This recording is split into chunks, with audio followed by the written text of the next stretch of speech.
അങ്ങനെ മൂർത്തി കുടുംബത്തിലെ ജോലിയെല്ലാം ചെയ്ത് അഭിയും ജലജയും ഒരു പരുവായിരിക്കുകയാണ്. അപ്പം എങ്ങനെയായാലും ജ്വല്ലറിയിൽ ഒരു ജോലി കണ്ടെത്തണം എന്ന് അഭിയും വിചാരിക്കുന്നുണ്ട്. നവ്യയാണെങ്കിൽ ഡേവിഡ് സാറിനോടൊക്കെ സംസാരിക്കുകയൊക്കെ ചെയ്യുന്നുണ്ട്, എങ്ങനെയെങ്കിലും അഭിയെ ജ്വല്ലറിയിൽ ഒരു നല്ല പോസ്റ്റിൽ കയറ്റാൻ.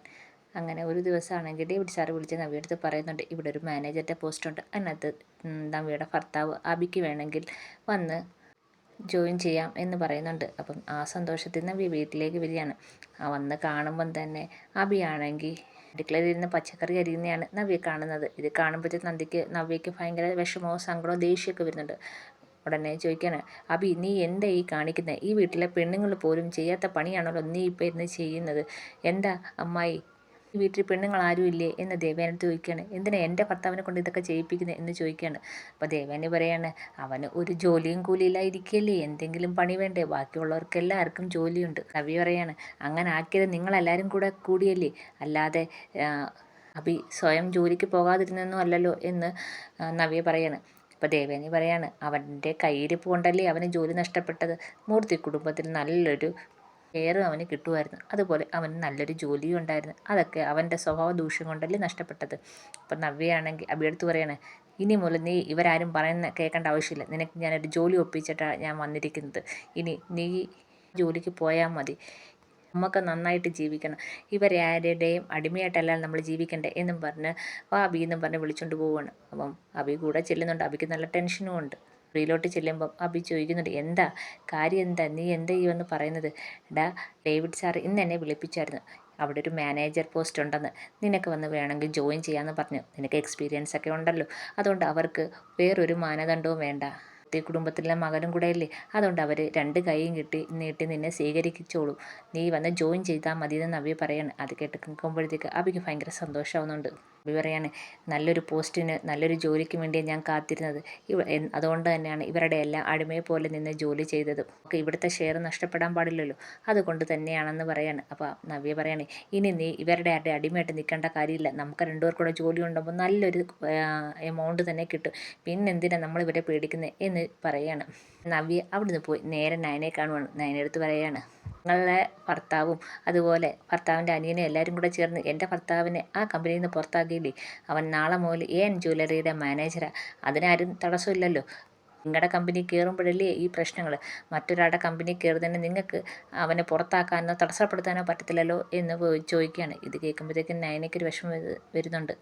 നയനാണെങ്കിൽ നവ്യടുത്ത് പറയുകയാണ്, ചേച്ചി നമ്മുടെ എതിര് കമ്പനിക്കാരോടാ ചേച്ചിയും ചേച്ചിയുടെ ഭർത്താവും കൂട്ടുകൂടാൻ തീരുമാനിച്ചിരിക്കുന്നത്, അവരെയാണ് നിങ്ങൾ സഹായിക്കുന്നത് എന്ന് പറയാണ്. അപ്പോൾ നവ്യ പറയാണ്, അതിനെന്താ, ഞങ്ങൾ ജോലി ചെയ്യുന്നു, അതിന് കാശ് കിട്ടുന്നു, അതിന് സ്വന്തക്കാരാണോ ബന്ധുക്കാരാണോ ശത്രുക്കളാണോ എന്നൊന്നും ഞങ്ങൾ നോക്കേണ്ട കാര്യമില്ലെന്ന് നവ്യ പറയാണ്. എന്നാലും ഇപ്പം ജ്വല്ലറിയും മൂർത്തി ജ്വല്ലറിയും തമ്മിലല്ലേ മത്സരങ്ങളൊക്കെ നടക്കുന്നത്, ആ ഒരു സമയത്ത് നിങ്ങൾ രണ്ടുപേരും അവരുടെ കൂടെ നിന്നെന്ന് എല്ലാവരും അറിഞ്ഞു കഴിഞ്ഞാൽ ഭയങ്കര മാനക്കേടല്ലേ. ഇപ്പം തന്നെ ചേച്ചിയാണെങ്കിൽ അവരുടെ മോഡലായിട്ട് അഭിനയിക്കുന്നതിന് എല്ലാവരും ഓരോ ചോദ്യങ്ങൾ ചോദിക്കുന്നുണ്ട്, അതിൻ്റെ കൂടെ അഭിയും കൂടെ മാനേജറായിട്ട് പോയാൽ എങ്ങനെയാണെന്ന് ചോദിക്കുകയാണ്. ഉപയോഗിക്കുകയാണ്. അതിനെന്താ, അവൻ്റെ കഴിവിനും പഠിപ്പിനും അനുസരിച്ച് അവനൊരു ജോലി കിട്ടി, അതിനെന്താ, ജോലി ചെയ്തല്ലേ ജീവിക്കുന്നത്, അല്ലാതെ വേറൊരു പണിക്കും പോയല്ലോ എന്നും പറഞ്ഞ് നവ്യാണെങ്കിൽ ചൂടായി അങ്ങ് പോവുകയാണ്. അതിനെ ഉടനെ കൊണ്ടുവന്ന് ദേവയാനിയെയും മുത്തശ്ശനെയൊക്കെ അറിയിക്കുന്നുണ്ട്. അപ്പോൾ ദേവയാനി പറയാണ്, അവളാണെങ്കിൽ അവനെ ജോലിക്ക് പറഞ്ഞു വിടുക തന്നെ ചെയ്യും, ഇല്ലെങ്കിൽ നമ്മൾ അവളോട് സത്യങ്ങളെല്ലാം പറയണം, അപ്പോൾ അത് എങ്ങനെ എടുക്കുമെന്ന് എങ്ങനെ പ്രതികരിക്കുമെന്ന് നമുക്ക് പറയാൻ പറ്റത്തില്ല എന്ന് പറയാണ്. മുത്തശ്ശൻ പറയാണ്, ഇപ്പോൾ ഒന്നും ചെയ്യാൻ പറ്റാത്ത ഒരവസ്ഥയാണല്ലോ, അവൻ്റെ അടുത്ത് പോവല്ലെന്ന് പറഞ്ഞാൽ അവൻ പറയും നവ്യ അടുത്ത് എങ്ങനെ പറയും ഈ കാര്യം എന്ന് ചോദിച്ച് നമ്മുടെ വായടപ്പിക്കും. അവൻ നവ്യയെ മുൻനിർത്തിയാണ് കളിക്കുന്നത്, അവൻ അവിടെ പോയി ജോലി കയറണമെന്ന് ആഗ്രഹം കാണും, കാരണം നമ്മുടെ ശത്രുക്കളാണല്ലോ, നമ്മുടെ ശത്രുക്കൾ അവൻ്റെ മിത്രങ്ങളാണല്ലോ. ജലജയെ വിളിച്ചു നിർത്തി മുത്തശ്ശൻ പറയുന്നുണ്ട്, നീ നിൻ്റെ മോനോടും മരുമോളോടും പറഞ്ഞേരെ ജ്വല്ലറിയിൽ പോയി അവൻ ജോലിക്ക് കയറില്ലെന്ന്. അതെങ്ങനെയാച്ചാ പറയുന്നത്, അവൻ പോവാതിരുന്ന നവ്യ ചോദിക്കും, എന്ത് കാരണം കൊണ്ടാണ് പോവാത്തതെന്ന്, പിന്നെ കാരണങ്ങളെല്ലാം പറയണം എന്ന് പറയാണ്. അപ്പോൾ ദേവന് പറയാണ്, വേണമെന്ന് വെച്ചാൽ കാരണം പറയണം, എന്നാലും ആ ജോലിക്ക് പോവാതിരിക്കാൻ നീ പരമാവധി പറയണം എന്ന് ദേവയാനി പറയാണ്. അപ്പം ജലജ പറയാണ്, ഞാൻ പറഞ്ഞു നോക്കാം, നടക്കുമെന്ന് എനിക്കറിയത്തില്ല എന്ന് പറയാണ്. നേരെ ജലജ അഭിയെടുത്ത് വന്നിട്ട് പറയാണ്, എല്ലാവരും എന്നെ വിളിച്ചിട്ട് പറയാണ്, നീ ആ കമ്പനിയിൽ ജോലിക്ക് കയറില്ലെന്ന് പറയണമെന്ന്, പക്ഷെ ഞാൻ അങ്ങനെ പറയത്തില്ലടാ മോനെ, നീ അവിടെ ചെന്ന് കയറുകയും വേണം, അവിടെ നന്നായിട്ട് ഉയർച്ച ഉണ്ടാക്കി കൊടുക്കുകയും വേണം, ഇവരെ മൂർത്തി കുടുംബത്തിനെ മൂർത്തി ജ്വല്ലറിനെയും തറ പറ്റിക്കണം, അതാണ് നമ്മുടെ ലക്ഷ്യം, അതിന് നമ്മൾ ആരെ വേണമെങ്കിലും കൂട്ടുപിടിക്കുന്നതിന് ഒരു കുഴപ്പമില്ല. എൻ്റെ ഒരു ടെൻഷൻ ഇപ്പം അവരോടെല്ലാം എന്ത് പറയും, എങ്ങനെ ഇവിടുന്ന് നിനക്ക് പോകാൻ പറ്റും, അതൊക്കെയാണ് എൻ്റെ ടെൻഷൻ എന്ന് പറയാണ്.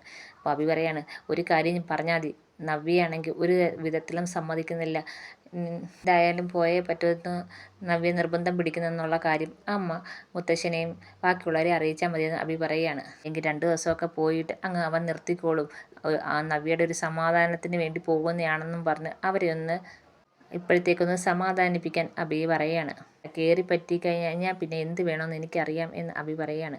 അങ്ങനെ പിറ്റേന്ന് തന്നെ എൻ ജ്വല്ലറി ജോയിൻ ചെയ്യാൻ ചെല്ലുകയാണ്. അപ്പം ഡേവിഡ് സാറിൻ്റെ മുന്നിലോട്ടാണ് ചെല്ലുന്നത്. ചെല്ലുമ്പോഴേ അഭിയെ കാണുമ്പം ഡീറ്റെയിൽസൊക്കെ ചോദിക്കുന്നുണ്ട്. അപ്പം മൂർത്തി കുടുംബത്തിൽ നിന്ന് ഒരാൾ ഞങ്ങളുടെ ഒരു ഷോപ്പിൻ്റെ മാനേജരായി വരുമ്പം അത് നിങ്ങൾക്ക് ക്ഷീണമില്ലേ എന്ന് ചോദിക്കുന്നുണ്ട്. അപ്പം അഭി പറയാണ്, അതൊന്നും ഞാനിപ്പം ഗവനിക്കുന്നില്ല, കാരണം എന്നെ ആ ജ്വല്ലറിയിൽ നിന്നും പുറത്താക്കിയതാണ്, ഒരു തെറ്റിദ്ധാരണ പുറത്താണ് പുറത്താക്കിയത്. പക്ഷേ അവരത് മാറ്റാനും തിരുത്താനും വിചാരിച്ചിട്ടില്ല. അതുകൊണ്ട് ഞാൻ അതൊന്നും ഇപ്പം ഗവനിക്കുന്നില്ല. പിന്നെ സാറാണോ എന്നെ ദുബൈയിൽ നിന്ന് വിളിച്ച് ആദർശിൻ്റെ ഡീറ്റെയിലും കാര്യങ്ങളൊക്കെ എന്നെ അറിയിച്ചത് എന്ന് ചോദിക്കുകയാണ്. അപ്പം ഡേവിഡ് ഒന്ന് ചിരിക്കുകയാണ്. അല്ല, ആദർശിനെ ജയിലിലാക്കണമെന്ന് എന്നെ പോലെ തന്നെ സാറിനും ആഗ്രഹം ഉണ്ടായിരുന്നു, അതുകൊണ്ട് ചോദിച്ചത്.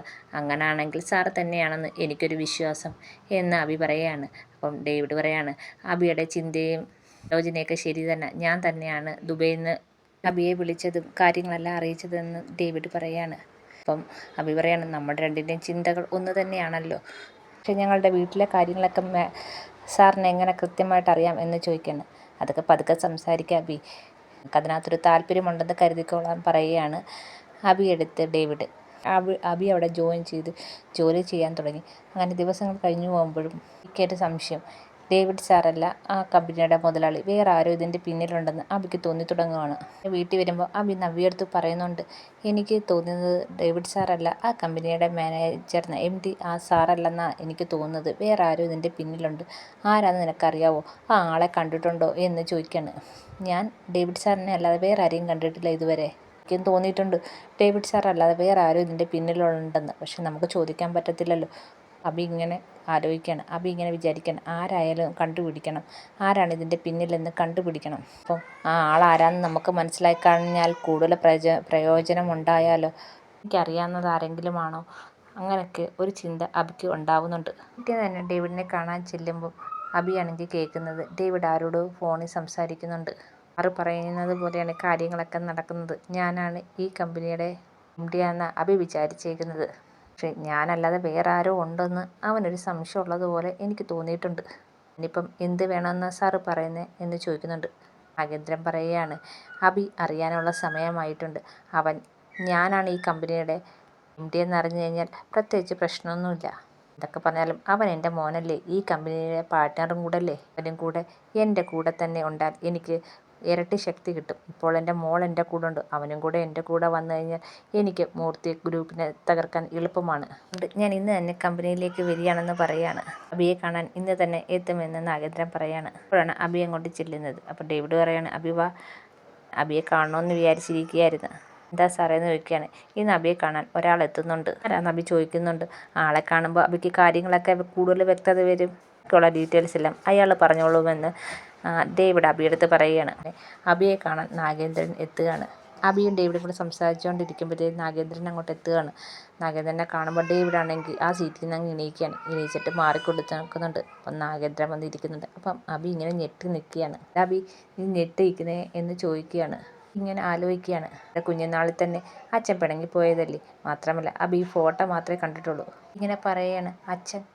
നാഗേന്ദ്രൻ പറയാണ്, അതെ നിൻ്റെ അച്ഛൻ തന്നെ, നിൻ്റെ അച്ഛനാണ് ഈ കമ്പനിയുടെ മുതലാളി, നിനക്ക് മനസ്സിലായില്ലേ, AN ജ്വല്ലറിയുടെ MD ഈ നാഗേന്ദ്രനാണെന്ന് നിൻ്റെ അച്ഛൻ. കേൾക്കുമ്പോഴത്തേക്ക് അഭി ഇങ്ങനെ ഞെട്ടി നിൽക്കുകയാണ്. അച്ഛാ എന്ന് അഭി വിളിക്കുന്നുണ്ട് ഞെട്ടിത്തിരിച്ച്. അപ്പം നാഗേന്ദ്രൻ പറയാണ്, അതേടാ ഇത് നമ്മുടെ കമ്പനിയാണ്, അവിടേക്കാണ് നിൻ്റെ ഭാര്യയും നീയും ജോലിക്ക് വന്നേക്കുന്നത് എന്ന് പറയാണ്. അപ്പം നിനക്ക് കാര്യങ്ങൾ ഏകദേശം മനസ്സിലായോ? ആണെങ്കിൽ ആ ഞെട്ടലിൽ തന്നെ നിൽക്കുകയാണ് അച്ഛനെ കണ്ട്. നാഗേന്ദ്രൻ ചോദിക്കുന്നുണ്ട്, നീ എന്താ ഒന്നും മിണ്ടാ നിൽക്കുന്നത്? അച്ഛാ എനിക്കിത് വിശ്വസിക്കാൻ പറ്റുന്നില്ല, അച്ഛനാണ് AN ജ്വല്ലറിയുടെ MD എന്ന് എനിക്ക് ഒരിക്കലും വിശ്വസിക്കാൻ പറ്റുന്നില്ല. ഞാൻ വിചാരിച്ച് ഈ ഡേവിഡ് സാറാണ് ഈ കമ്പനിയുടെ മുതലാളിയെന്നാണ്. നാഗേന്ദ്രൻ പറയാണ്, എത്ര വർഷത്തിൻ്റെ പ്രയത്നം കൊണ്ടാണ് ഞാൻ ഇവിടം വരെ എത്തിയെന്ന് നിനക്കറിയാമോ? മൂർത്തി ജ്വല്ലറിയായിട്ട് മുത്തശ്ശനോടുള്ള വിരോധം വൈരാഗ്യമാണ് എൻ്റെ മനസ്സിലെ മുതൽക്കൂട്ട്. ഇതിനു മുമ്പ് നിന്നെ ഇപ്പോൾ ഇറക്കിയതുപോലെ ഒരു വട്ടം എന്നെ ആ കമ്പനിയിൽ നിന്ന് ഇറക്കി വിട്ടതാണ്. അന്ന് നിൻ്റെ അമ്മയും ഞാൻ കൂട്ടിന് വിളിച്ചായിരുന്നു. പക്ഷേ നിൻ്റെ അമ്മ എൻ്റെ കൂടെ വരാൻ തയ്യാറല്ലായിരുന്നു. ഞാൻ പാപ്പരായിരുന്നു. പക്ഷേ ഇപ്പോൾ അതേപോലല്ല. മൂർത്തി ജ്വല്ലറിയെ നശിപ്പിക്കണം. അത് മാത്രമേ ഉള്ളൂ എൻ്റെ ലക്ഷ്യം. നീയും എൻ്റെ കൂടെ തന്നെ നിൽക്കണം പൂർണ്ണ മനസ്സോടെ. അതുകൊണ്ടാണ് ഞാൻ ഇപ്പം നിന്നെ അറിയിക്കാൻ തീരുമാനിച്ചത്. ഈ കമ്പനിയുടെ MD ഞാനാണെന്ന്. അഭി ഭയങ്കര സന്തോഷത്തോടെ പറയാണ്. അച്ഛൻ എന്താ അങ്ങനെ പറയുന്നത്? ഇത് നമ്മുടെ കമ്പനിയല്ലേ. എനിക്കും ആഗ്രഹമാണ് മൂർത്തി ജ്വല്ലറി നശിച്ച് കാണുന്നത്. അച്ഛൻ പറയാതെ തന്നെ ഞാൻ അച്ഛൻ്റെ കൂടെ ഉണ്ട് എന്നും പറഞ്ഞ് അഭി വന്ന് നാഗേന്ദ്രനെ കെട്ടിപ്പിടിക്കുകയാണ്.